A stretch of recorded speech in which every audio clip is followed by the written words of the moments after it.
Al Durr وهادي الكلم بمديح الهادي تنتظم ضاءت بالمختار الظلم وحلا في مولده النغم قسما بالله رب العالمين وقضينا غير دين الله دين فهو دين الحق دين الأنبياء إنه الإسلام. رحمان کی صفت کا استعمال وہاں ہوتا ہے جہاں اللہ تبارک و تعالی کی محبت اور رحمت کی انتہا ہو اور وہ رحمت اور محبت جلد ملنے والی ہو.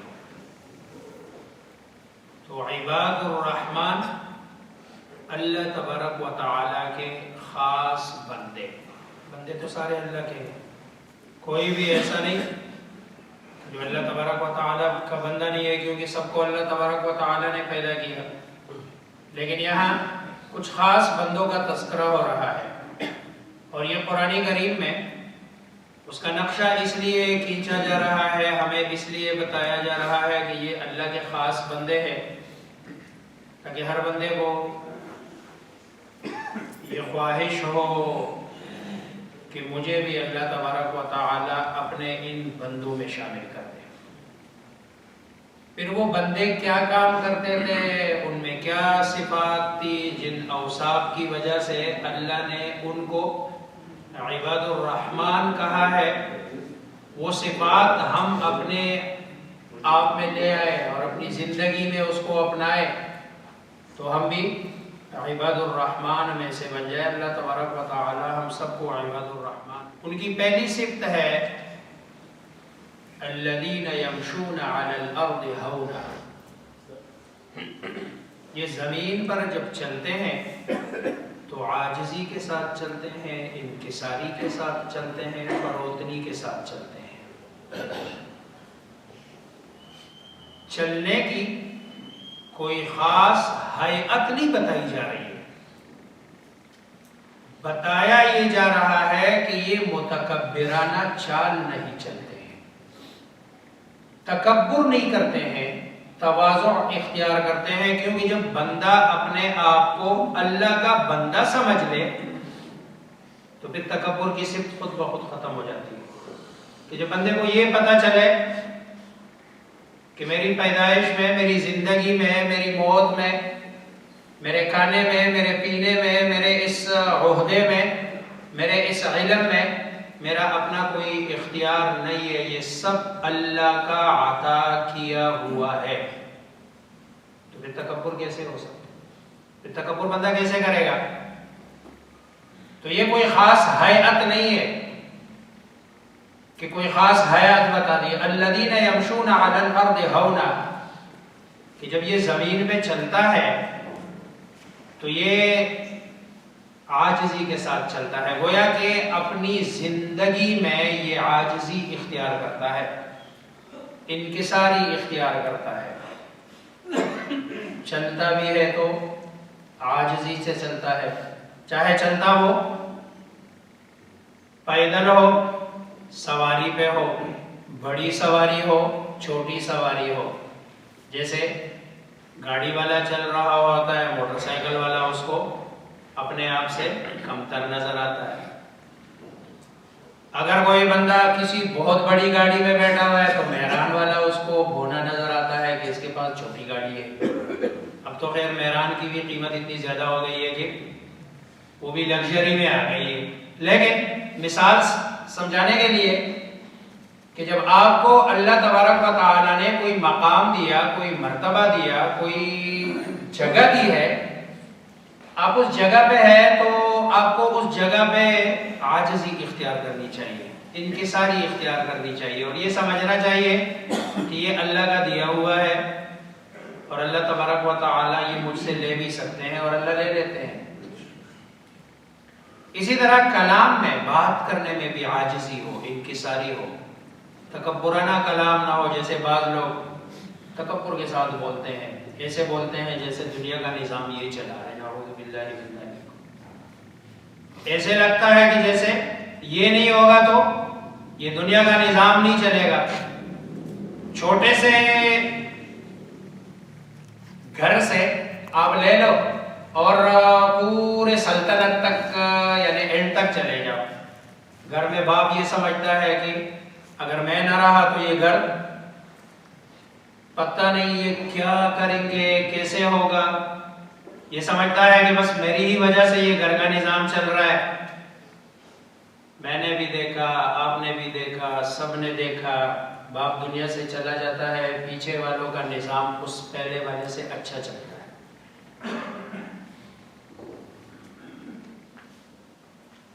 دفتر میں باس بیٹھا ہوا ہے، وہ کہتے ہیں میں نہیں ہوں تو کچھ بھی نہیں ہوگا. وہ نہیں ہوتا، اگلا والا اس سے اچھا نظام چلا لیتا ہے. سلطنت کا حکمران یہ سمجھتا ہے میں نہیں ہوں گا تو ملک کا نظام نہیں چلے گا. وہ چلا جاتا ہے، اگلا آتا ہے، اس سے اچھا چلاتا ہے. اسی طرح پھر یہ جو تکبر ہے، بڑائی ہے، یہ صرف دنیا میں نہیں ہے. اس سے زیادہ جو خطرناک تکبر اور خطرناک بڑائی ہے وہ دین کے معاملے میں ہے. کہ بندے کے پاس اگر تھوڑا سا علم آ جائے تو وہ ساری دنیا کو جاہل سمجھنا شروع کر دیتا ہے اور کہتا ہے کہ بھئی ساری دنیا جاہل ہے.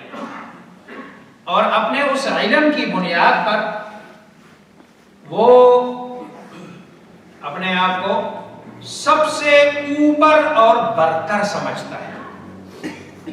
حالانکہ علم تو نام ہے معلومات کا، علم تو معلومات ہے. اب وہ جو آپ کی معلومات ہے، آیا اس پر آپ کا عمل ہے، عمل نہیں ہے. اور اگر آپ کا عمل ہے تو اس عمل میں اخلاص ہے یا نہیں. اگر اخلاص ہے، آیا آپ کا وہ عمل اللہ کے دربار میں قابل قبول ہے یا نہیں.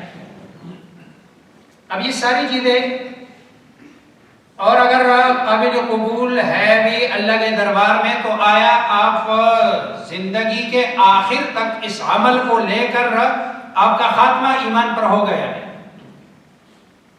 وہ جیسے ایک بہت بڑے بزرگ ہے، اس سے کسی نے پوچھا اس کا مذاق اڑانے کے لیے. انہوں نے کہا آپ اچھے یا یہ کتا اچھا ہے. اب دیکھو اس نے مذاق اڑایا، لیکن اگلا بندہ جو کہ عالم ہے، اس کے پاس علم ہے، لیکن صرف علم نہیں ہے، علم کے ساتھ ساتھ اس کے پاس حکمت بھی ہے. ورنہ تو صرف علم بندے کو برباد کر دیتا ہے. تو وہ کہتا ہے کہ اگر میرا خاتمہ ایمان پر ہوا پھر تو میں اس کتے سے اچھا ہوں، لیکن اگر میرا خاتمہ ایمان پر نہیں ہوا تو یہ کتا مجھ سے اچھا ہے. اب دیکھو کتنا حکیمانہ جواب دیا کہ اگر میرا خاتمہ ایمان پر ہوا، ظاہری بات ہے میں نے جنت میں جانا ہے، اور اس نے مر کے خاک ہو کے راک ہو جانا ہے. لیکن اگر میرا خاتمہ ایمان پر نہیں ہوا تو میں نے جنت میں نہیں جانا، پھر تو جہنم میں جانا ہے. تو اس سے تو بہتر ہے جہنم کی آگ میں جلنے سے بہتر ہے کہ بندہ جل کر راک ہو جائے اور ختم ہو جائے، سزا جزا کا تصور ہی ختم ہو جائے. تو سب سے جو تکبر کی بڑی وجہ ہے یہ علم ہے. علم شیطان کو جنت سے کس چیز نے نکالا؟ تکبر نے نکالا. اور وہ تکبر اس کو تا کس چیز پر؟ اپنے علم کی بنیاد پر. کیونکہ اس کے پاس علم تھا، پھر صرف عالم نہیں تھا، عابد بھی تھا. عبادت میں اس سے بڑھ کر کوئی نہیں تھا، علم میں اس سے بڑھ کر، یعنی اتنا علم اس کے پاس کہ جب حضرت آدم علیہ السلام کا جسد بنایا اللہ تبارک و تعالی نے، اور ابھی اللہ نے اس میں روح نہیں پھونکی تھی. شیطان کو پتہ چلا کہ اللہ تبارک و تعالی اس طرح کی مخلوق بنانے والے ہیں، تو وہ آیا اور اس کے ارد گرد ایک چکر لگایا شیطان نے کہ دیکھو تو صحیح اللہ نے بنایا کیا ہے. جب اس نے دیکھا نا کہ اندر اس میں کوکھلا پن ہے، درمیان میں خلائیں ہیں، تو اس نے کہا اللہ ایسی مخلوق پیدا کرنے والی ہے کہ جو ایک جگہ ٹھہرنے والی، یہ شہوات کے پیچھے چلنے والا ہو. لا یتمالک کے الفاظ ہے حدیث کے، یہ ایک جگہ نہیں ٹھہرے گا. یہ کبھی ادھر دیکھے گا قوت طاقت ہو تو ادھر لڑکے گا، ادھر دیکھے گا قوت طاقت ہو تو ادھر لڑکے گا. ایک جگہ استقامت والی صفت اس میں نہیں ہوگی. اس لیے تو علماء لکھتے ہیں کہ الاستقامت فوق الف کرامہ، استقامت 1000 کرامتوں سے بہتر ہے. ایک طرف 1000 کرامتیں ہیں، دوسری طرف ایک بندہ استقامت کے ساتھ. اور استقامت صرف آخری اخروی معاملات میں نہیں، دنیاوی معاملات میں بھی جو لوگ استقامت کے ساتھ کام کرتے رہے، ریڈی سے کام سٹارٹ کیا، پتہ چلا کہ 5 اسٹار ہوٹل بنا گیا، لیکن ایک ہی جگہ کھڑے، ہٹے نہیں. زندگی کا گرم سر تر سارے خشکیاں برداشت کی اور ترقی کر لی. اسی طرح دین میں بھی استقامت، فرائض واجبات سنن کا بندہ اہتمام کرتا ہے استقامت کے ساتھ. اللہ تبارک و تعالی مقام بھی دیتے ہیں، درجہ بھی دیتے ہیں. تو تکبر کی جو سب سے بڑی وجہ ہے علم، اور دوسری چیز ہے کہ بندہ تھوڑا سا دین کی طرف مائل ہوتا ہے، دیندار ہو جاتا ہے، تو دینداری کے بعد اس کو یہ باقی سارے لوگ اپنے سے اپنے علاوہ فاسق نظر آتا ہے، فاجر نظر آتا ہے. حالانکہ اس کو نہیں پتا کہ پتہ نہیں میرا خاتمہ کیسے ہوگا. ممکن ہے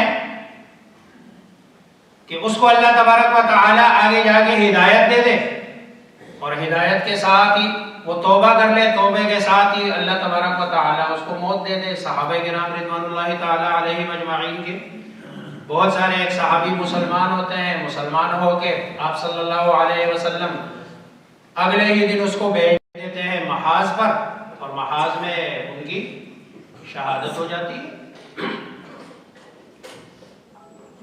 اب دیکھو ساری زندگی کفر میں گزری، لیکن نا ایمان لے آئے، اور ایمان کے ساتھ ہی اللہ تبارک و تعالی نے شہادت کا مرتبہ اور رتبہ دے دیا.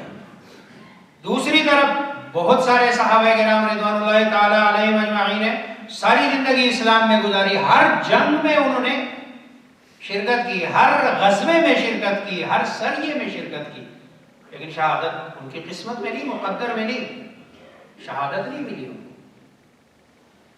اس لیے توڑے سے دین کی طرف میلان کی وجہ سے بسا اوقات بندہ خود پسندی میں مبتلا ہو جاتا ہے اور عجب میں مبتلا ہو جاتا ہے، اور وہ یہ سمجھتا ہے کہ بھئی مجھ سے تو دین میں بڑھ کر.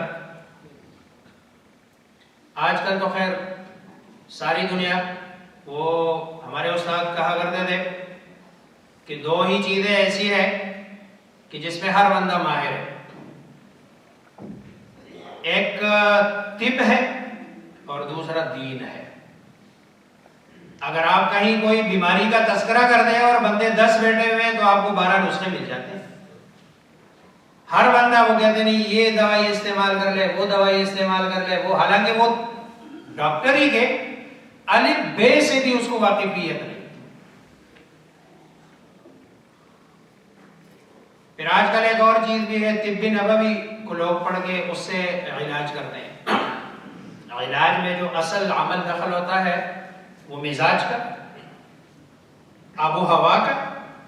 اب رسول اللہ صلی اللہ علیہ وسلم نے حجاز کے بخار کے لیے فرمایا کہ بھئی اس کو ٹھنڈا کر دو. تو ٹھیک ہے، اگر جون جولائی میں کسی کو یہاں بخار ہو گیا تو آپ نے اگر طب نبوی اٹھا لیا تو ٹھیک ہے، آپ نے اگر اس کو برف کی سیل میں رکھ دیا تو وہ نسخہ تو کام آیا. لیکن اگر آپ نے جنوری اور فروری میں اس کو بخار ہو گیا، آپ نے طب نبوی اٹھا لیا اور اس میں دیکھ کے آپ نے نسخہ کہ رسول اللہ صلی اللہ علیہ وسلم نے فرمایا کہ بھئی یہ جو بخار ہے یہ جہنم کی لو کی وجہ سے ہوتا ہے، اس لیے اس کو پانی سے اور ٹھنڈا کر لو اور آپ اس کو برف میں رکھ دو، تو وہ بندہ برف سے نکلے گا اب پھر آپ کہیں گے کہ بھائی دیکھو نا رسول اللہ صلی اللہ علیہ وسلم نے نعوذ باللہ نسخہ آپ نے غلط نہیں بتایا، آپ نے اس کا استعمال غلط کیا۔ اور دوسری جو چیز ہے وہ یہ ہے، آپ اگر کسی مسئلے میں کوئی بات ہو رہی ہو تو اگر 10 بندے بیٹھے ہوئے ہیں تو آپ کو ہر بندے کا اپنا اپنا پوائنٹ آف ویو آ جائے گا۔ ہر بندہ مفتی ہے، ہر بندہ سمجھتا ہے کہ دین مجھ سے زیادہ کوئی بندہ نہیں سمجھتا، حالانکہ ہر فن کے اپنے اپنے ماہر ہوتے ہیں۔ جو بندہ ڈاکٹر بنتا ہے اس کی محنت، اس کا پیسہ، اس کی طاقت، اس کی قوت، اس کی صلاحیت ہے، وہ 5 سال 6 سال 7 سال، یہ صرف جو ڈاکٹری کی پڑھائی ہے، اور اس سے پہلے اگر آپ اس تک پہنچنے کے لیے 12 سال کا جو عرصہ ہے تو کل ملا کے کوئی 18-19 سال کی پڑھائی کر کے وہ آتا ہے۔ اور ہم نے کبھی میڈیکل کالج کی شکل بھی نہیں دیکھی ہوتی ہے اور ہم کہتے ہیں بس ہم سے بڑا کوئی ڈاکٹر نہیں۔ تو دین کا معاملہ اگر کسی کے پاس تھوڑا سا بھی آ جائے تو اس کو دنیا کے سارے لوگ نظر آتے ہیں کہ بھئی یہ سارے فاسق فاجر ہے، حالانکہ کسی کے بارے میں اس طرح کا گمان، رسول اللہ صلی اللہ علیہ وسلم، ایک صحابی کا انتقال ہوا، ایک دوسرا آتا ہے اس کو کہتا ہے آپ کو جنت کی بشارت ہو، آپ ناراض ہوئے، انہوں نے کہا آپ کون ہوتے ہیں جنت کی بشارتیں دینے والے؟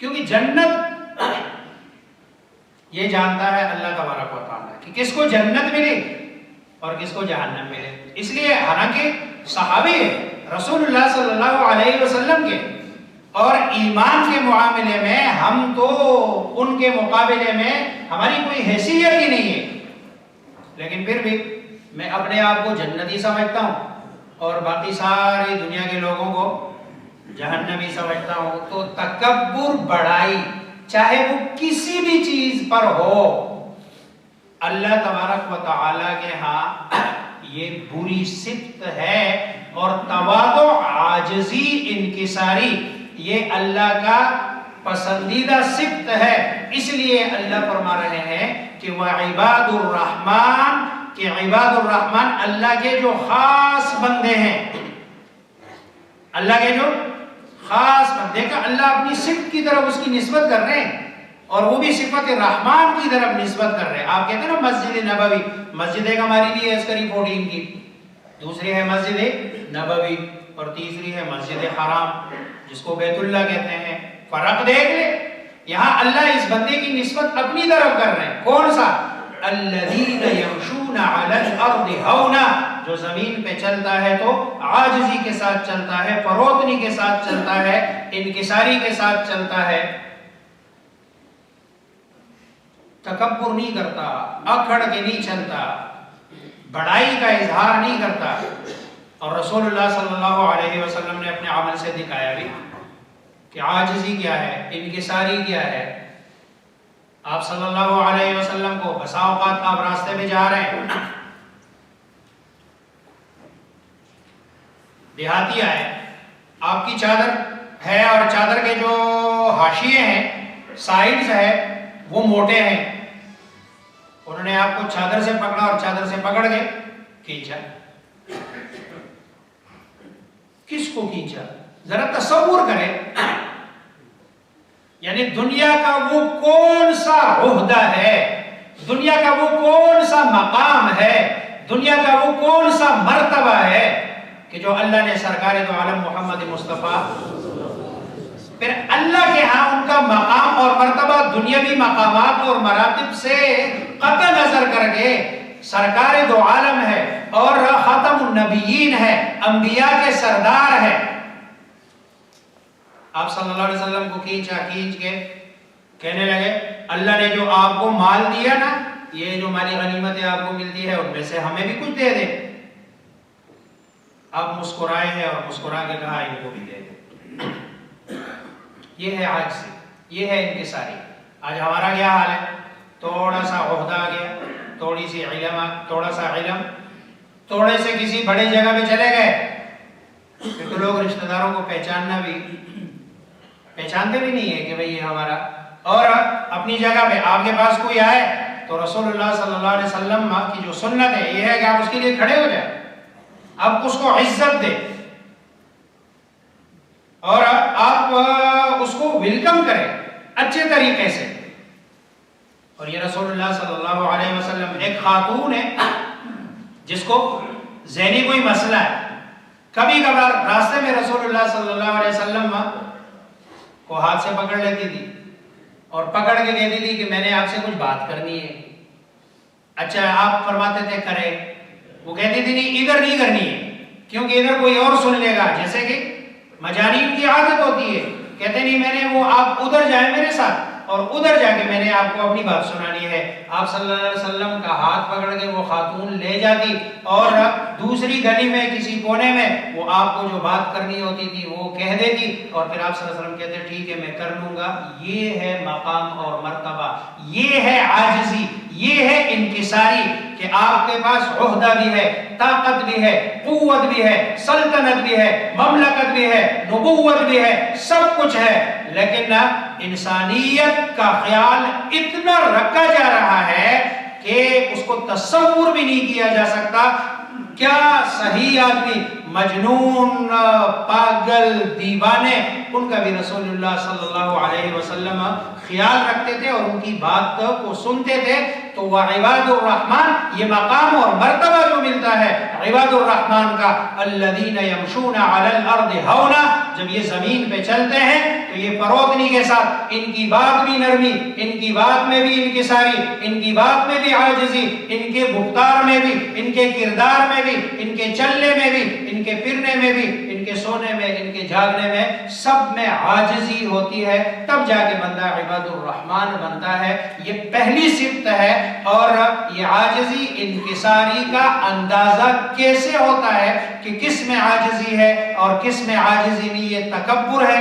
اگلے جملے میں بتایا وَإِذَا خَاطَبَهُمُ الْجَاهِلُونَ قَالُوا سَلَامًا، یہ عاجز لوگ ہوتے ہیں اور جو اس کے خلاف کرتے ہیں وہ متکبر ہوتے ہیں۔ کریں گے اللہ مجھے آپ سب کو سمجھنے عمل کرنے کی توفیق عطا فرمائے۔